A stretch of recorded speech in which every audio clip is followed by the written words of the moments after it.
Hello everyone, welcome into another day of notes. We're going to start off a new chapter, chapter 5, about polynomials, and this section is just titled Polynomial Functions. So first, we are going to look at the definition of the word monomial. That is exactly one term. You can see that root mono at the beginning. That means one.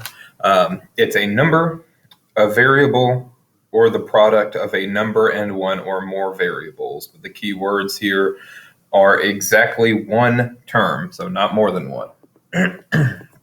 So for example, we can have the number 6, a variable like h, the product of a number and a variable like 9x, the product of a number and multiple variables like 9x or 3xy. And we can get negatives and exponents in there too. -7 a squared bc to the 5th power is still considered a monomial because it is just one term. Remember, terms are separated by like a plus sign or a minus sign. So that would separate terms, but there's no plus or minus between terms here. This is still just one big term. Next, we're looking at polynomial. So you can see that has poly instead of mono, but kind of ends in the same way. So this is a polynomial, a monomial, or the sum of monomials, because poly means multiple. So we can have more than one monomial at the same time. And then we have the degree of a polynomial. So this is going to be one of the key points for what we talk about today. The degree of a polynomial in one variable is the greatest exponent on that variable. And then we're going to look at several different types of degrees that we could see. So if there is a polynomial with a degree of 0, that is a constant, which means it's just a number, nothing else with it. So it could be like the number 5, or it could be like -17, or 5,400, 5,400, something like that. If it is just a number, so no variables at all, and it's just the one number, that is a constant term, or kind of a constant polynomial. Next up, we're going to bump up from degree 0 to degree 1. That is a linear polynomial. So it is a line. And if you remember back at the beginning of Algebra 2, and really even in Algebra 1 and before that, linear functions can take the form mx plus b. Remember that slope-intercept form, y equals mx plus b. That's the equation of a line. So degree 1 means we do have a variable. We're going to use x in most cases here. So it could just be the number x by itself. It could be like -2x.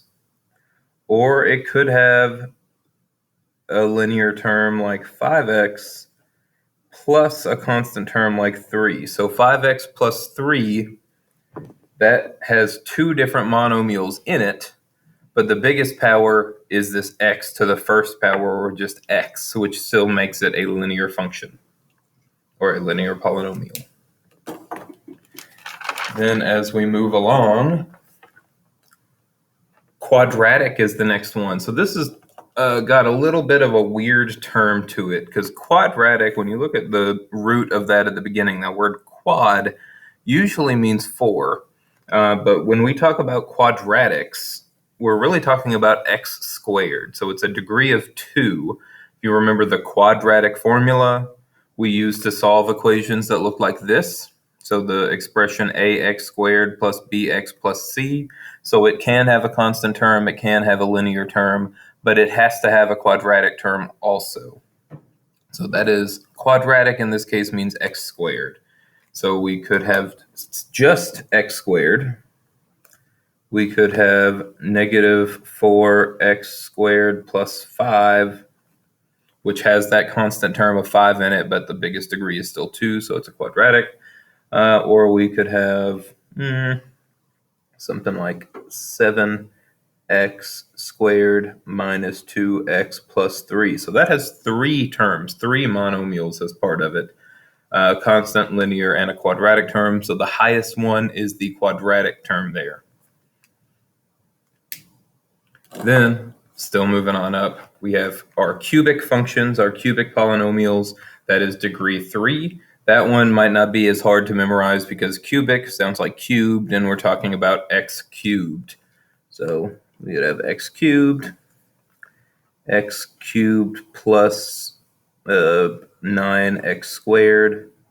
Or, I mean, this could get as big as 10x cubed plus 8x squared minus 6x plus 5.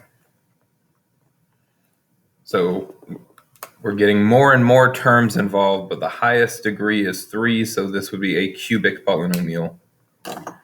So quartic is our degree 4. So this is probably the two most frequently confused terms when we look at these. Quartic means 4, quad typically means 4 too, but a quadratic is x squared, second power, second degree. Quartic is degree 4. So we can be looking at like x to the 4th, or x to the 4th minus 2x to the 3rd plus 3x squared minus 4x plus 5. Getting pretty big there. This is still a quartic because the greatest power is 4. And then now quintic. That's maybe a lesser known root word, but quint means 5, like quintuplets is 5 children at once or something along those lines. So we're looking at degree 5 for these quintic polynomials. So that would be x to the 5th power, or x to the 5th plus 3x squared minus 7. Anything with the greatest power of 5 on the x would be a quintic polynomial. And that's all I'm going to take the time to go through today. We'll continue with a couple more days on this section, but that is it for 5.1 polynomial functions so far.